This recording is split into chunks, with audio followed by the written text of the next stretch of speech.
I'm Brenda Asterino, and we have Filomena Forsyth with us today.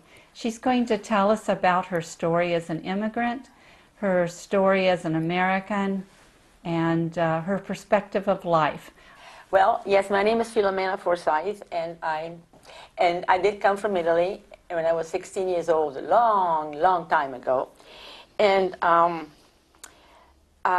my parents wanted to come to this country after World War II because they really felt that to give us kids a chance that with hard work and a lot of studying, that we would have a better life here than we would in Italy. And for us, for my brother and myself, it came through. It came true. But nowadays, I don't know if nowadays it's as easy as it was, though we had a hard time acclimating. I think the opportunities were more numerous. Let me ask you, Yes. you came here when you were 16 years old? 16. And that was right after the end of World War II? Yes, it was. Yes. I was born in a small town by Naples, southern part of Italy, but we lived in Rome. And so during the hardest part of my life in Italy was when we were occupied, and we became an occupied city, a closed city, where we were isolated because we were occupied by the Nazis. And those 9 months were the hardest months of our lives. And food was scarce. My parents worked hard. My dad had a couple of jobs, one in the morning and one part of the evening. And some days he was gone, and some days he was not gone. Some days he never came home. And Mama would say that Dad had work extra that day, had to work extra for that day. And we never, questioned what our father said. Where was he? Why wasn't he home? And then about 4 years ago, a cousin of mine told my own son, who was an adult, that his dad, my uncle, had told him, the son, the cousin, his own son, that his brother Salvatore had been underground in Italy fighting against the enemy. We was considered a patriot, and we never knew that. So my dad could have really been, to what he was a hero anyway. But that particular thing, I never dreamed my daddy was out there fighting, within the city so that we could be liberated. But then when the Americans came, yes, we were liberated. I never forget. 250,000 Italians just came out of nowhere to watch the Americans come in. But we were not allowed. My parents were overly protective, so my brother and I got to see from the roof of our apartment building, 10-story high, we got to see in the streets the Americans coming in, and that was really a beautiful sight. What were the realities of life in Rome? But sometimes in my home, during that period of time, we didn't know what the food came from, Yes. or what it was, Okay. or how it was bought. Mm-hmm. And it was because I'm sure we ate some cats, maybe. Rome was very famous for cats. And there were no cats for 9 months. We saw very few cats. Okay. So it was assumed that we did, okay. Okay. Okay. Like I said, my father had 2 jobs, so he can make enough money for us to live on. However, everything was the main staples were on the black market. I mean, like flour and olive oil, sugar, the thing. And so you would give in a ration so much, but then there wasn't enough. So you had to buy the other food for your family on the black market. And because Italy was on the side of the Axis at the time, our money wasn't worth hardly anything. So they bought a little bit. So my mother had to, the vendors that sold at the black market, they asked for things like tablecloths, napkins, silver objects. And so my mother, oftentimes for 2 pounds of, let's say, flour, she might have given away 3 silver teaspoons from her set when she was married. And sometimes people would say to them, no, that's not enough. Bring us something else. Or sometimes she would stand in line for hours and hours, and by the time her turn came, then there was nothing left. You either at the market, the legitimate market, or at the black market, where she would go in the middle of the night to stand in line. Sometimes at 2 o'clock in the morning she would go, and I remember getting awakened by a kiss, and she would say, "Adesso io vado, I'm going now."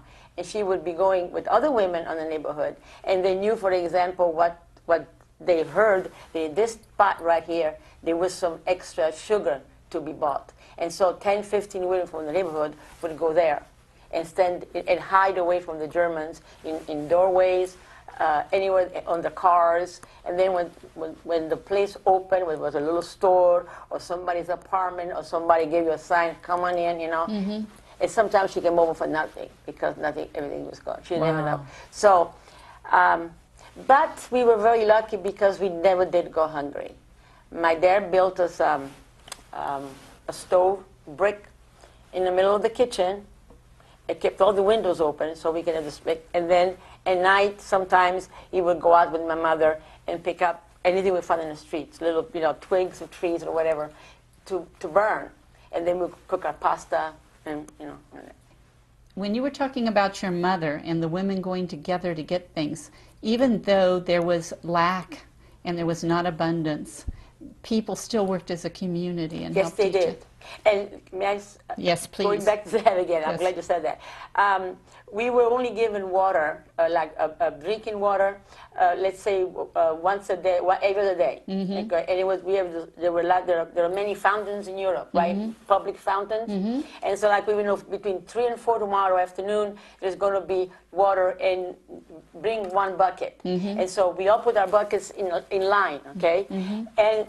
And it has never once been an incident where somebody would go down and move his or her bucket ahead of anybody else, or put down a bucket bigger than what it was supposed to be. Mm-hmm. We all had, let's say, this much water, mm-hmm. and that's all.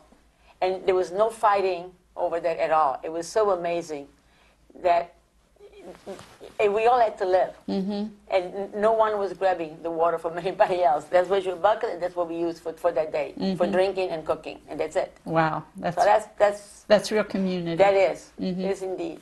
The brother, they helped my father get over here, his older brother, they sponsored us, so we would have a job assignment, we would have a place to live, and we would not be a burden on the society, okay? My uncle was supposed to take care of this, and my dad had a job. And they knew where we were because my uncle had this big, huge store, and that's where we worked. But there weren't many Italians there. As a matter of fact, our name, instead of being Guidone, our name became Gaidon, because my uncle, whose name was Giuseppe Guidone, became Joseph Gaidon. I, Filomena, became Phyllis Gaidon. My brother Francesco became Frankie Gaidon. Mama, haha, they couldn't change her. Her name is Anna. They couldn't change Anna to anything else. Gaidon. And my father became Sal, okay, Salvatore Sal Gaidon. Mm-hmm. But the shakaru was I, from Filomena to Phyllis, because you want to be more American. How can I be more American? I don't speak one word of English. Mm-hmm. That makes me American. My name is Phyllis Gaidon instead mm-hmm. of being Filomena Gaidon. Anyway, but people were very nice to us. But sometimes you felt like that people was pointing at you and say, "Oh, that's Joanne's sister, cousin from Italy.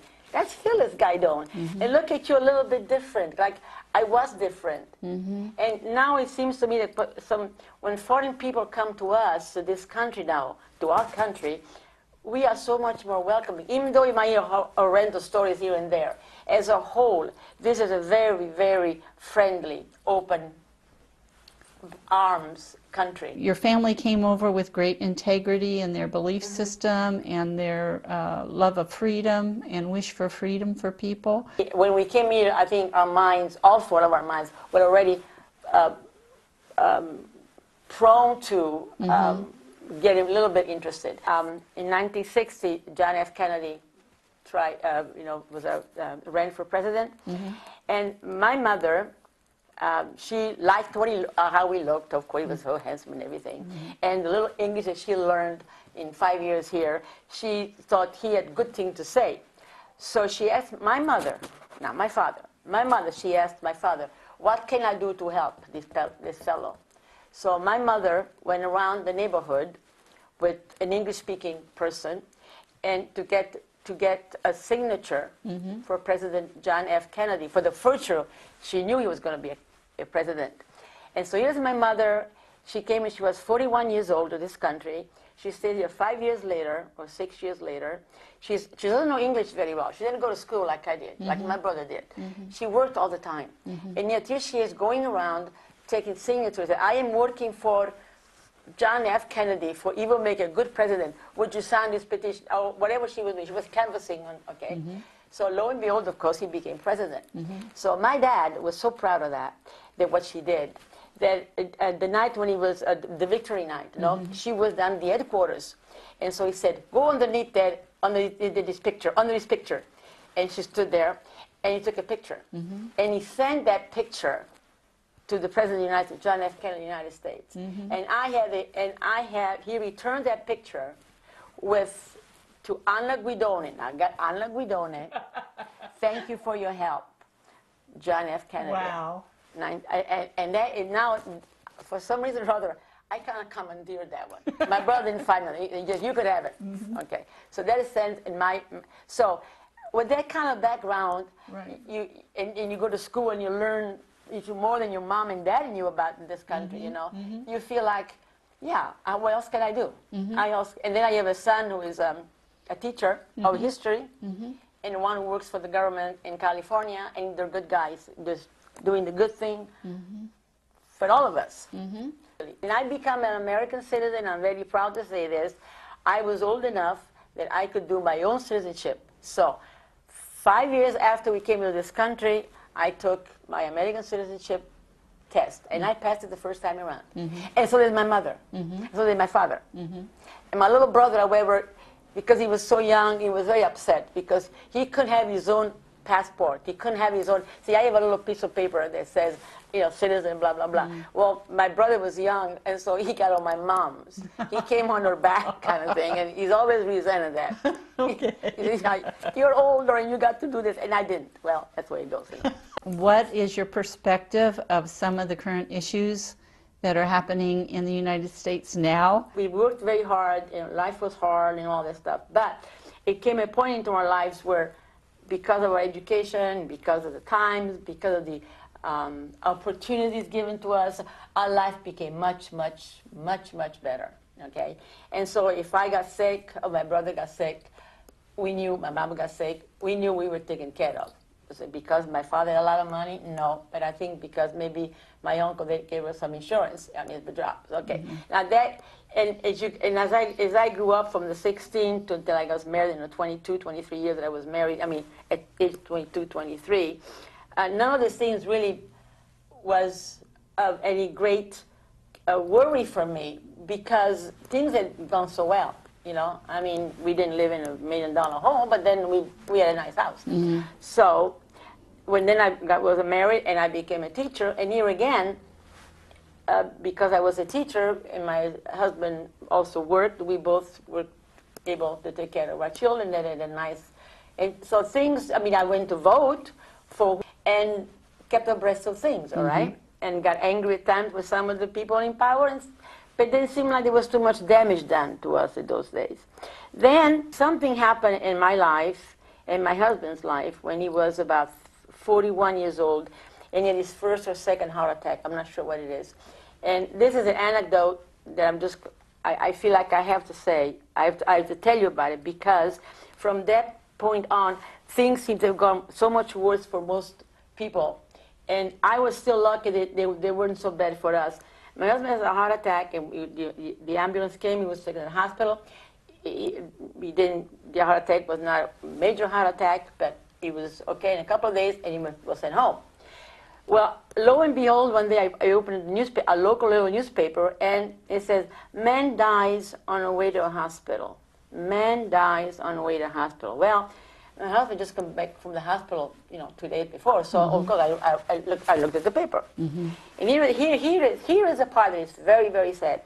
A man about the same age of my husband was admitted to the hospital with the same heart attack. However, he was sent to the county hospital because there was no insurance. He had no insurance. He was just a laborer, and he was sent. And he died. They gave him a shot first, and they sent him to the hospital. And then on the way to the hospital, this man died. Now, I almost cried right then and there. I mean, I was so moved. And my husband said, what's going on? And he read it. Oh, and he became so furious. And both of us, I was so grateful that my husband had not died. But he said, was my life more important than his life? Mm-hmm. And what was the difference between the two of them? Mm-hmm. One was insured and one was not. Mm-hmm. No, that particular issue has become a very big issue for me. Mm-hmm. I have never forgotten that. Because mm-hmm. my husband had many more heart attacks, at least 2 or 3 more, and he's now gone. But all those years, though, he was taken care of. Mm-hmm. And I was grateful because, we would just happen to be lucky at the kind of, we just were lucky, mm-hmm. all right? Mm-hmm. But I've never forgotten the man. I never saw him. I mean, I don't know what he looked like. I know what his name was at the time, but he was a stranger. Mm-hmm. But he signified something for me, and so this issue, the healthcare, is very important to me. Mm-hmm. Right now, at this moment in my life. And I have another anecdote. When I say that one too? Mm-hmm. Okay. In 2005, my husband and I, my son and my grandson went to Italy for 10 weeks, lived in Firenze, Italy, Florence, the American. And my grandson fell in a bathtub one night, and he got a big in the back of his head. Blood, blood, blood, blood everywhere. Called the taxi. The taxi took us to the closest place to take care of my grandson.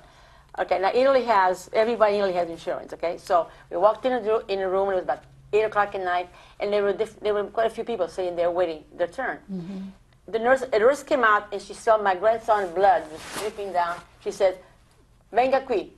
And she just took him inside. And she told us to stay back. She took him in, mm-hmm. okay? And then somebody else from us got, what is your name, your address, where you live. Mm-hmm. But the first thing they did was to take this little boy, 6 years old, and take him in. Mm-hmm. And then when the whole thing was over, they put 7 stitches here. He still had the scar to prove he was in Italy when he was 6 years old. You think it's really cool. And anyway, that's beside the point. We saw the doctor, he introduced it, and then he said, "Oh, you speak Italian?" Because I had an accent, and he understood me. He said, "Oh, yes, I'm Italian, blah, blah, blah." And had a nice conversation with him, very nice, about 10 minutes. So, mm-hmm. And then at the very end, my son, he said, "Arrivederci, mm-hmm. come back if you have any problem." So my son thinks that is billful and he wants to pay. The doctor said, it's an Italian, he says, no, signor Forsyth, non si paga niente qui. Qui non siamo in America. That kind of hurt. He said, "No, Mr. Forsyth, you don't know me anything. We are not in America here. We are not in America, meaning that you don't get gouged. You don't get gouged. You don't have to pay anything for." And that it would cost what, $500 if we had no insurance in this country. Mm-hmm. And he was a stranger, but my son kept saying, but, dottore, I'm not even an Italian citizen. I'm an American. He said, "It's okay." Now we found out from his mouth, is I have worked for 2 years in American hospitals. He came to this country to study the system. Mm-hmm. I know exactly how it works in America. I know what I see, mm-hmm. and we're not like that. And it kind of hurt me because of, gee whiz, this is my country now. Mm-hmm. And it's been my country since I was, 21 years old. Mm-hmm. I became a citizen. Mm-hmm. And I go to Italy because I want to go to visit my homeland. Mm-hmm. But I don't go home. I don't say, many people say, "Oh, we're going home," mm-hmm. meaning, Mexico, Italy, whatever, mm-hmm. Germany, whatever. I go to Italy because it's a place where people go on vacation. Right. And I happen to have cousins there. Mm-hmm. I happen to be born there. But, mm-hmm. Right. This is my life here. And it really hurt me because it made us feel like so inferior. We're not in America here, Mm-hmm. We take care of our people that come to our door. Mm-hmm. What would you like to see for the future of your grandchildren, your nieces and nephews? The same opportunity that I had. Mm-hmm. And at the time I was too young, too dumb to really see it, mm-hmm. until I became older and went to school again. Mm-hmm. But the opportunity was there. Mm-hmm. And now I don't know what they're going to find. I mean, the world wasn't so polluted. Mm-hmm. There were probably hundreds of thousands more trees on this earth. Mm-hmm. And the salmon was not stressed out or whatever. And it was a much better world, I think, in that sense. And there seems to be more opportunities that I had, even my children have had. Mm-hmm. And that's what I would like for them to mm-hmm. And I would like to have some good health care. Mm-hmm. Any insights that you want to share? Oh, in my Why is it old age here? Yeah. We have so many problems that we seem to think that we can never solve. But I think that if we work together more with one another, maybe we could. Because when I came to this country, I found so much help. And I didn't even know that I was really getting help until I looked back and I realized what was happening, you know. I would like to think that some remnant of these kind of feelings are still out there.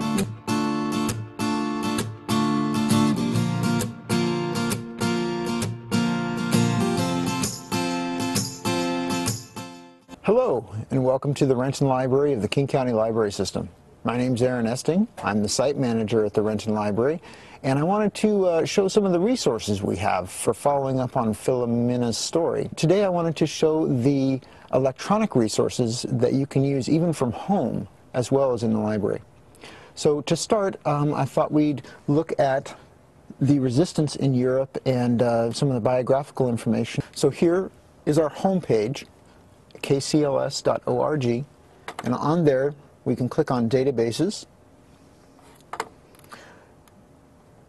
and under databases I'm going to start with biographies.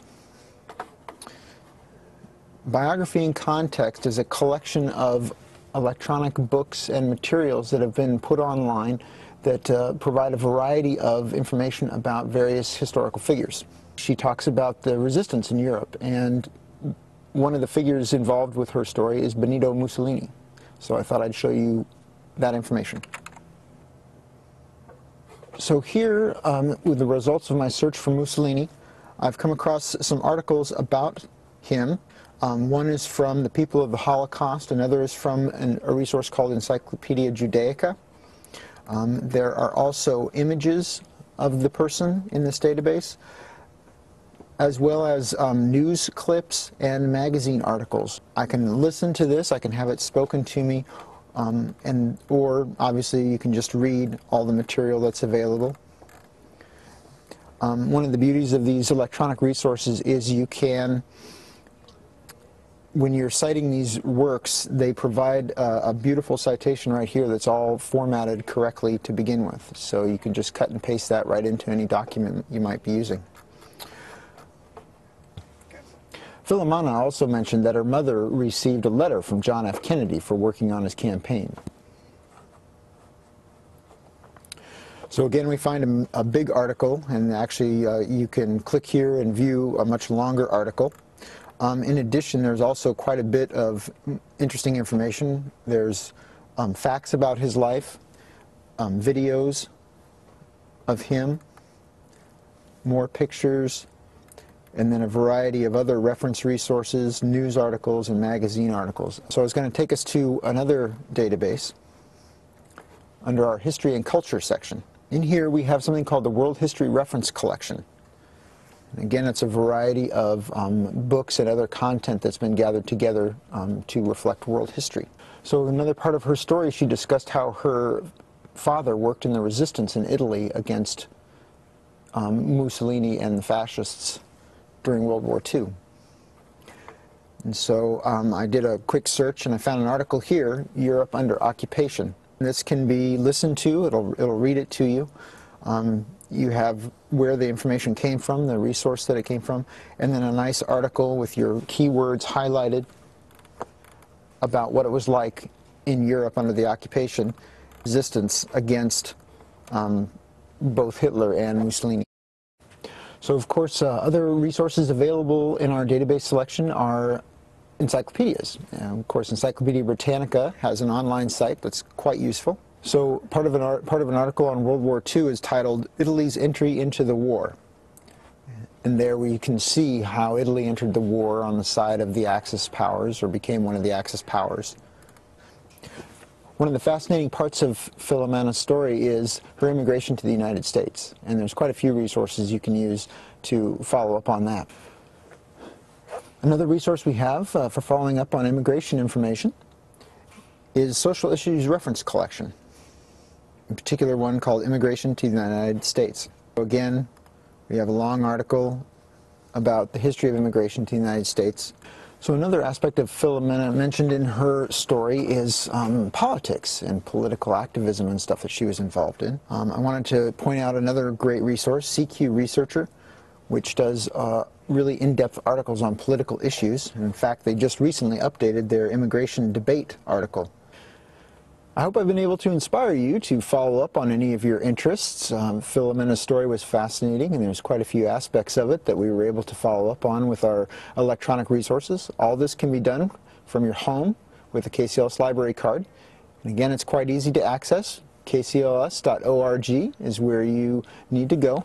And on that page, just click on databases, and you can get to all the information I just demonstrated. Hi, my name is Lori Finlayson, and I'm a librarian at the Renton Library. I found other resources in the library that might interest someone who wants to find out more about the kinds of things that Filomena did. She got very involved in her community, so we have many books on getting involved, volunteering, citizen action. This is a book called Soul of a Citizen, Living with Conviction in Challenging Times. There are many such resources as this. This is a book called Old World Daughter, New World Mother, about an Italian immigrant who came to America. Someone wrote up their story. It's a biography. And if you're interested in writing up your story, we have books on writing memoirs. This one is called Old Friend from Far Away. We have Writing to Heal for dealing with trauma, how to do a biography, many other resources in addition to these. Some people are interested in tracing their genealogy, and the library has many genealogical resources too. These are just a few: discovering your Italian ancestors, finding your Italian ancestors. But we have them for many different nationalities. I just want to let you know that we have lots of resources here. We love to help people, and whatever you want to find out, we can help you do it. Thank you.